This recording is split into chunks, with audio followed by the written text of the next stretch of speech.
কত বোকা বোকা হবে না কেন? যারা জিহাদি তাদের ওই মন্ত্রটাই আলাদা, তাদের মন্ত্র কোরআনে লেখা আছে, কোরআন তো 6বার মিলে কোরআন পড়ে লিখেছে, যেটা আদি কোরআন ছিল সেই কোরআন বদলের যুদ্ধে পুড়ে ছাই হয়ে যায়, যেগুলো ইতিহাস আমার কাছে আছে, পিঠে হিটলার লেখা ইতিহাস আমার কাছে আছে, এবং তারপরে 27 জনের শয়তানের দল মিলে এই কোরআন লিখেছে এবং বারবার এই কোরআনের মধ্যে। সুপ্রিয় দর্শকবিন্দু, গত কয়েকদিন ধরে একটি ইস্যু সামনে মিডিয়াতে ভেসে আসছে এবং দেখতেও পাচ্ছি যে একজন বিজেপির এক নেতা অসীম সরকার খুব নোংরা দুষ্প্রকৃতির মানুষ।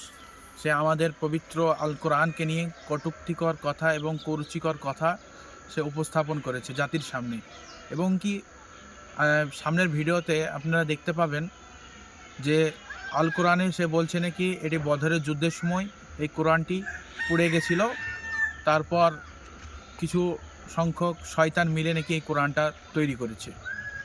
তো তার ন্যূনতম তার জ্ঞান নেই কোরআন সম্বন্ধে, ইসলাম সম্বন্ধে তার ন্যূনতম একটু কিচ্ছু জ্ঞান নেই। সে জ্ঞানহীন মানুষ। সে যদি বিবেকহীন মানুষ হতো, যদি তার বিবেক থাকতো, তাহলে পরে সে এই কথাটা বলতো না। কারণ কোরআনের মধ্যে যে সমস্ত বিধানগুলো এসেছে, এই আয়াতের কথা যেখানে মুসলমানদেরকে কতলের কথা, মুশরিকদেরকে কতলের কথা বলা হয়েছে, সেই জায়গাতে তার আগের আয়াতগুলো যদি দেখা হয় কোন প্রেক্ষিতে কোন প্রেক্ষাপটে সেই আয়াতটি নাজিল হয়েছে সে দেখলো না, আর একটি অনুবাদে কি লেখা ছিল সেটি দেখে সে বলে দিল। সে ভালো করে গবেষণা করুক, ভালো করে দেখুক, সেও বুঝতে পারবে ইসলাম ধর্মটা কি, ইসলামের মধ্যে কি আছে। সে না জেনে না শুনে উল্টোপাল্টা কথা, উদ্ভট কথা, মানুষকে বিভ্রান্ত ছড়াচ্ছে, সমাজে বিভ্রান্ত ছড়াচ্ছে, উস্কানিমূলক কথা। এ নিয়ে তো জনসাধারণ যারা আছে তারা তো বিভ্রান্ত পড়বে, অন্যান্য যারা মানুষ আছে তারা তো বিভ্রান্ত হয়ে পড়ে যাবে। তখন হিন্দু মুসলমান করে এরকম একটা ঝামেলা সৃষ্টি হবে। আমরা চাই না কোনো ঝামেলা। আমাদের সবাই ভাই ভাই, আমরা একই দেশে বাস করি।